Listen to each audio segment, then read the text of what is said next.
আগের ভিডিওতে তো তোমরা দেখেইছো যে আমি নবদ্বীপে এসেছি। পরের দিন বিকেলবেলায় সুন্দর করে রেডি হয়ে পড়েছি, দেখো। তো যাবো একটু ঘুরতে, কোথায় যাই না যাই সবটাই তো তোমাদের সঙ্গে শেয়ার করব। অবশ্যই ভিডিওটা পুরোটা দেখতে থাকো। হ্যালো এভরিওয়ান, আমি সুদীপ্তা, আমার নতুন একটা ভ্লগে তোমাদের সবাইকে ওয়েলকাম। সুন্দর করে রেডি হয়ে তিনজনে বেরিয়ে পড়েছি, আমি, আমার ভাই আর দিদা ছিল সঙ্গে। তো যাবো হচ্ছে টোটোতে। টোটো এই রাস্তায় পাবো না, তো সামনে একটু বড় রাস্তায় এগিয়ে যাচ্ছিলাম। বড় রাস্তায় এসেই তো টোটো পেয়ে গেছিলাম, তো টোটোতে উঠেও পড়েছি। তোমরা তো সবাই জানোই যে নবদ্বীপ, মায়াপুর এসব হচ্ছে ট্যুরিস্ট জায়গা আর কি, যেখানে সবাই ঘুরতে আসে, ভ্রমণ করতে আসে। আর এই মামা বাড়িতে এসেই অনেক ছোট থাকতে আমি দেখেছি মানে এইসব জায়গাগুলো যেখানে আজকে গেলাম। তো সেখানে আমার ভাই কখনো যায়নি, তো ওর জন্য ওকে দেখানোর জন্য নিয়ে গেছিলাম।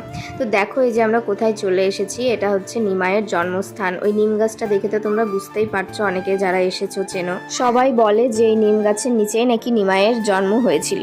তো সেখানেই আর কি গেছিলাম একটু দর্শন করতে। তো তারপরে দেখো এটা পঞ্চবটী বন লেখা আছে। এবার সত্যি আসল কিনা আমি অতটা জানি না, আমার এই ব্যাপারে কোনো নেই। তো এই দেখো সেই নিম গাছটা।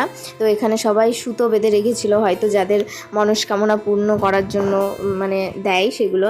আর এই যে সেই সচী মাতা, যার কোলে নিমাই শুয়ে আছে। আমরা সত্যি কিন্তু অনেক ভাগ্যবান, জানো তো, কারণ আমরা নদিয়া জেলাতে জন্মগ্রহণ করেছি, মানে নদিয়াতে আমরা থাকি, কারণ যেখানে মহাপ্রভু শ্রী চৈতন্যদেব মানে জন্ম নিয়েছিল, তো সেখানে আমরা থাকি। তারপর এখানকার ঠাকুর দর্শন করে নমস্কার করে তারপর বেরিয়ে গেছিলাম।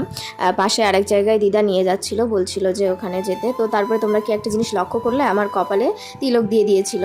আমি প্রথমে নিতে চাইনি, সত্যি কথা।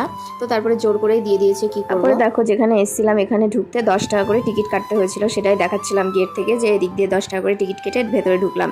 তো এটা অনেকটা পার্কের মতো করা, মানে শুধু জাস্ট দেখা আর কি জিনিসগুলো। এখানে আসল জিনিস হচ্ছে 60 ফুট মহাপ্রভুর যে মূর্তি করা আছে, সেটাই হচ্ছে আসল জিনিস, আসল চমক এটাই এখানকার। তো এই দেখো বাইরে বেরিয়েই এখানে এই যে এই মহাপ্রভুর 60 ফুট যে মূর্তি ওটা আছে এখানে, দেখো এই যে দেখাই যাচ্ছে। জায়গাটা মোটামুটি ভালোই লেগেছে, খুব খারাপ বলবো না, কিন্তু যাই হোক এটা ওই অনেকটা পার্কের মতো, কোনো জন্মস্থান বা কিছু না এটা। তো তাও ঠিক আছে, ভালো লেগেছে আমার, আমি সবটা দেখলাম। এখানে নিমাই হচ্ছে নৃত্য করছিল, আরও অনেক কিছু লেখা ছিল মানে তার সঙ্গে সঙ্গে। এখানকার লাইট ডেকোরেশনগুলোও খুব ভালো ছিল। তো এখান থেকে আমি দু একটা ফটোও তুলে নিয়েছিলাম। তো ফটো তো আমার ভাই তুলতে পারে না সেরকম, তো যা তুলে দিয়েছে দু একটা, ওই ঠিক আছে আর কি বলবো। তো তারপরে এই দেখো রাধাকুণ্ড, শ্যামকুণ্ড ছিল, আর ভেতরে ছিল একটা মিউজিয়াম মতো। এই যে এই মিউজিয়ামটা, প্রথমে জগন্নাথ দেবের মূর্তি ছিল, তারপরে এখানে নিতাই গৌর আরও কিছু মানে অনেক কিছুই ছিল পুরোটা আর কি। নিমাইয়ের টিয়ে সব কিছু, মানে আরও অনেক ঠাকুরেরই ফটো ছিল। জায়গাটা আসলে মিউজিয়ামের মতো, কোনো মন্দির বা কিছু নয়, হয়তো এখানে কোনো পুজো হয় না যা মনে হলো দেখে, কোনো আরতি এরকম কিছু হয় না, শুধু মূর্তিগুলোই সাজিয়ে